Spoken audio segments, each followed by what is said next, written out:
Howdy folks!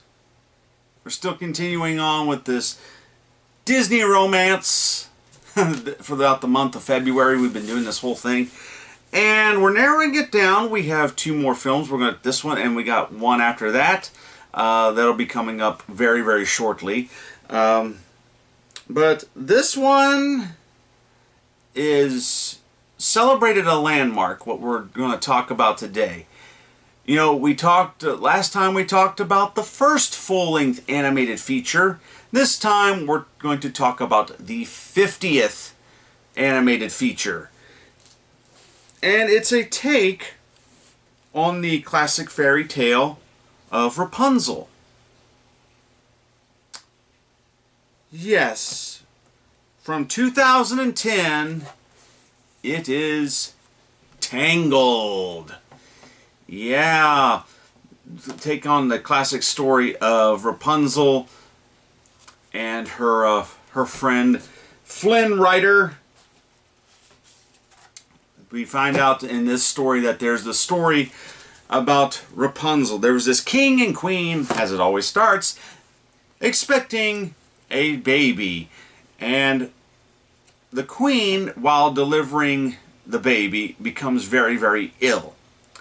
And so there's this mysterious flower that grows in the area that grows in the area of where they live, and it has the power. It has this magic healing power that it can heal, and it also can rejuvenate youth.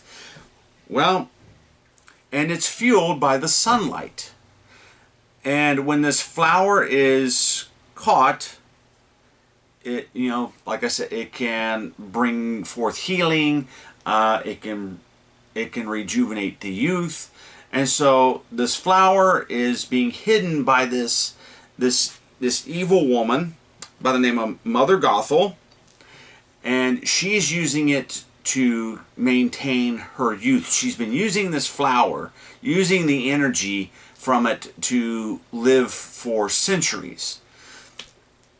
And so, when Rapunzel's mother is giving birth to her, she becomes gravely ill.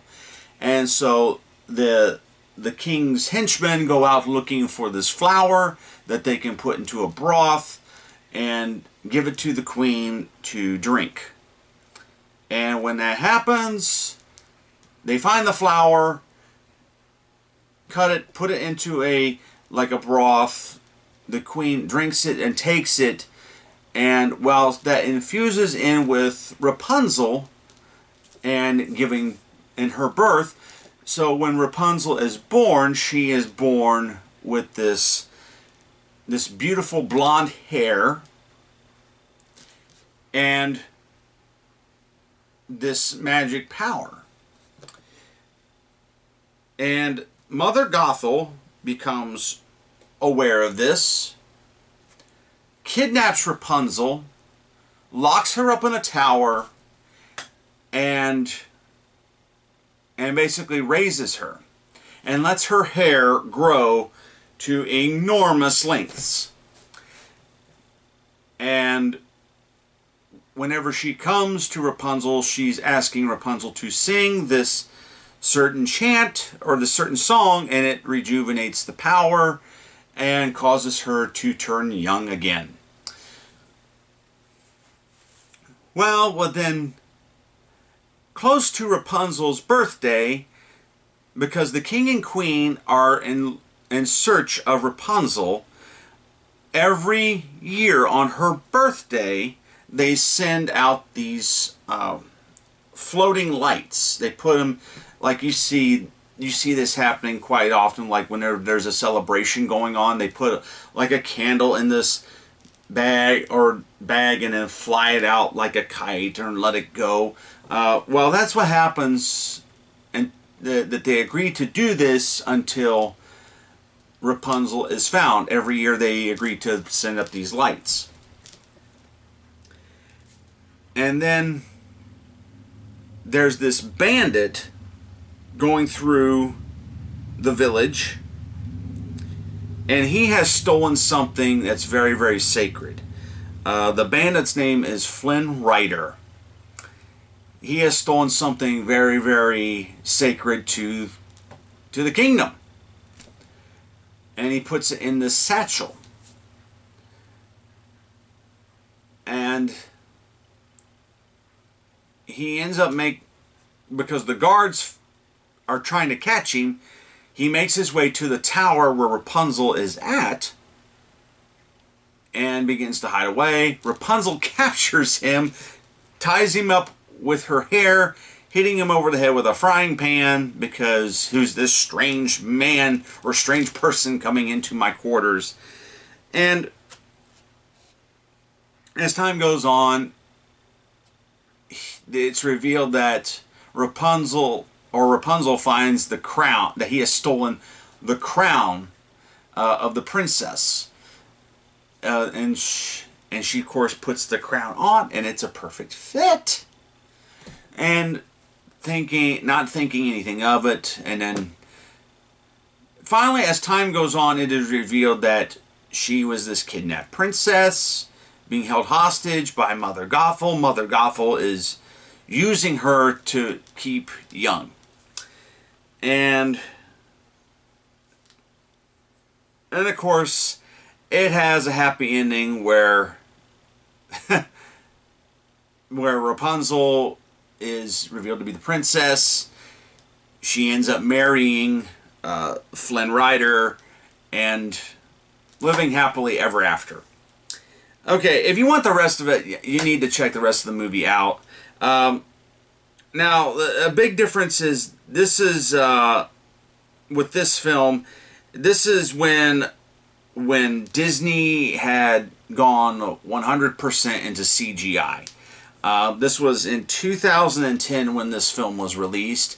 And so by this time, Disney was whole hog into the CGI territory and completely abandoning the hand-drawn animation, which is a shame. But I guess you do need to be relevant to the times that you are wanting to tell a story. But the thing that hasn't changed is that this is a typical Disney fairy tale. It feels very much along the lines of something that would fit with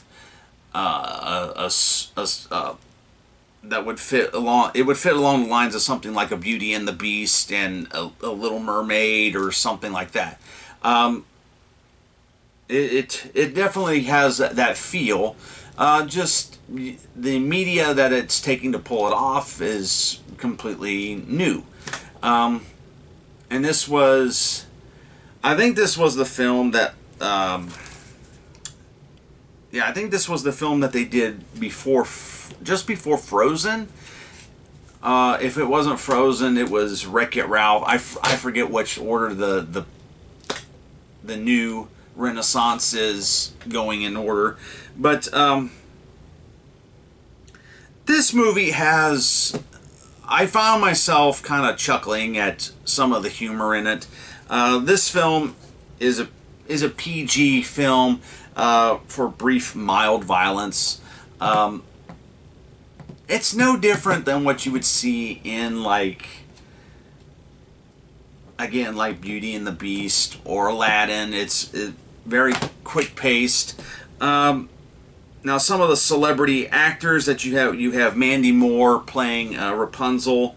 And of course, Mandy Moore, if you know anything about or knew anything about her, for those of you who might be younger, she was actually a bubblegum pop singer that eventually turned actress. Around 2001, she made a transition from being this pop singer to being an actress. One of her big blockbuster movies at the time was A Walk to Remember. I almost thought about pulling that out, and instead of just doing this Disney romance, I thought about doing like Nicholas Sparks or something like that reviews. But I've already done The Notebook. But she did A Walk to Remember, which was this Nicholas Sparks movie, and while she also did some of the songs for the soundtrack on that film.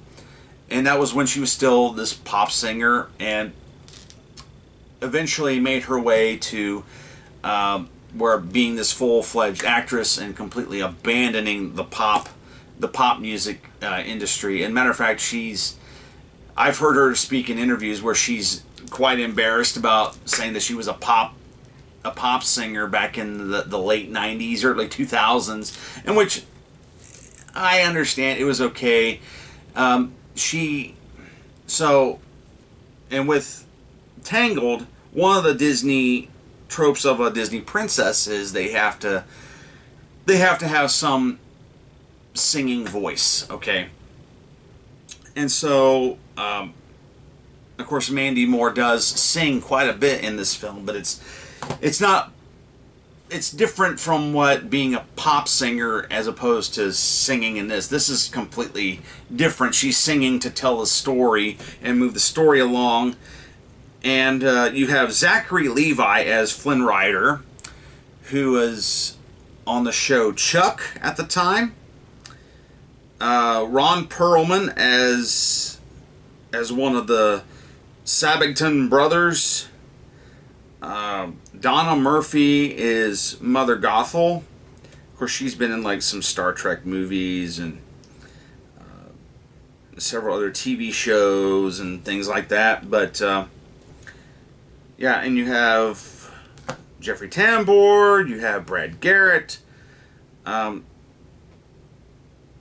voices in this. So this is definitely where Disney pulled out, a full celebrity cast to do voices. And yeah, and I thought the humor was pretty good in this movie. I found myself chuckling quite a bit at some of the jokes, and in this film, Rapunzel is not in love with the prince. She's in love with this bandit, basically. And Flynn Rider he's not a prince, but he's this charming, swashbuckling scoundrel that she falls in love with. And of course, he helps find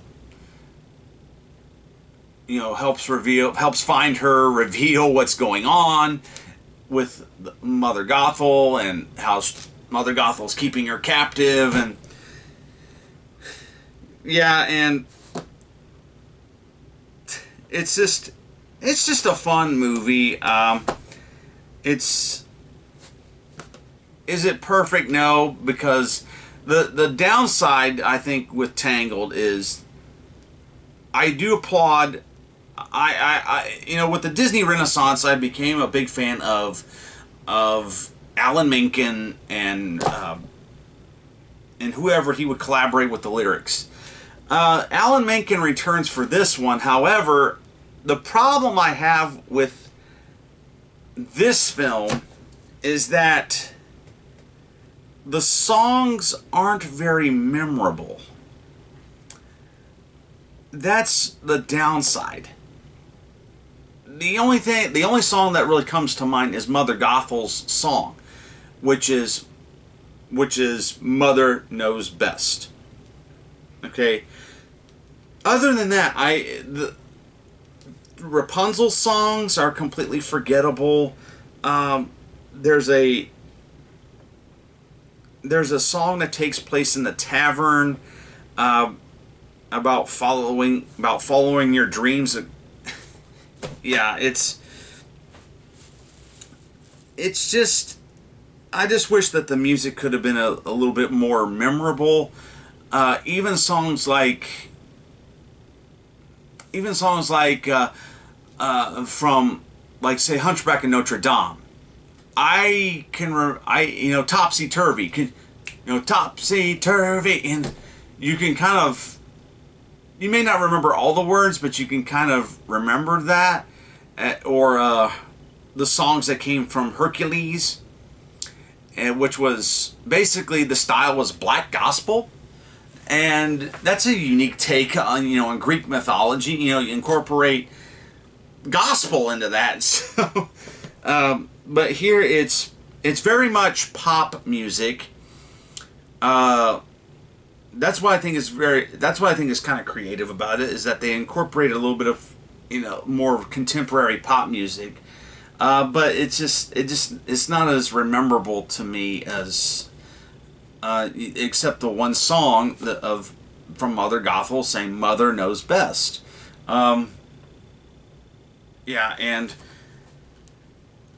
I've seen an interview with Alan Menken where he had all the actresses and singers who performed more of the big voices, and he had Donna Murphy there with him, and they're sitting around this piano. And Menken said that was one of the most fun times he's had writing music because of that character. Because he said she's a piece of work, but the rest of the songs in the Tangled movie, I don't remember them as well. You know, I would prefer songs that come from Beauty and the Beast or Aladdin or even Pocahontas. You know, those songs you can remember and you could sing them. You know, I'd say Colors of the Wind. You know how that goes. The song A Whole New World. You know how that goes. But this one, not so much. It's kind of to me, it's just kind of forgettable. But the movie itself is not forgettable. I think it's kind of funny and it's kind of cute, and I would have no problem taking a date to this one. Because it's aimed at kids, but you cannot tell me that there aren't grown adults taking dates to these movies, because it has the love story and all that. And of course, I have IMDb up, and it's playing the clips from the trailer. One of the things that they showed. This showed it was that constantly Rapunzel has this frying pan in her hand because she's ready, like right here. Oh, you just missed it. But she's ready to whack these guys with this frying pan, and that's the type of humor that's in this, and it made me laugh, and I enjoyed this movie. I really did enjoy it as a movie, but my only complaint really was the music. It just wasn't memorable, but I think that the story, how they told the story, was very charming, very cute, and just fun to watch. So yeah, that is Tangled from 2010. That's about all I gotta say about it. Now, I'm going to do one more, and I'm going to come back with it, because I'm just going to go ahead and talk about it. Not in this video. I'm just going to split the video into 2 different parts, because this one I've seen dozens and dozens of times, and I hope you have too, because it's a classic amongst the Disney film library. It was the turning point. It was a turning point in Walt Disney animation. But I am going to give a shout out this is one that didn't make the cut because it's not really a movie. They just put this out onto Blu-ray. It's not really a movie. It's a collection of cartoon shorts that Disney has produced, and they cut it together as a movie to fill up about 83 minutes of time. I do believe that this is on Disney Plus, so you can see it. It is Mickey and Minnie 10 Classic Shorts, and this is Volume 1. So yeah, and this kind of goes with the theme, but the reason why I'm saying that this is just an honorable mention or a shout out is because this really isn't a movie. They cut it together using different 10 classic cartoons, cutting it together to form 83 minutes worth of content. And of course, Yeah, you can find this at Walmart. Do pick this up at Walmart because there is a collectible pin that comes with this. They also have the Little Mermaid in this type of packaging, and Beauty and the Beast, and I think, you know, some of the movies I've talked about. They come with a collector's pin as well, as because it's in this slim slip cover, because Walt Disney, the company, is celebrating its 100th anniversary this year as well. So, and it was quite fitting that in February that they released this, because you can't talk about Disney romances without talking about Mickey and Minnie. Come on, admit it. And so this is why this is a special dedication to Mickey and Minnie, you know. So, yeah. This is volume 1, assuming that they're going to put out more volumes of this.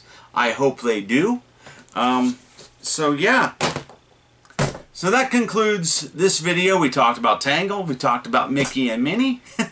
So, stay tuned, and I'll have this the last classic Disney romance that I'm going to talk about. And I'm also going to talk about something else that I'm going to throw in as well that ties into the last movie. So from me to you, see you later.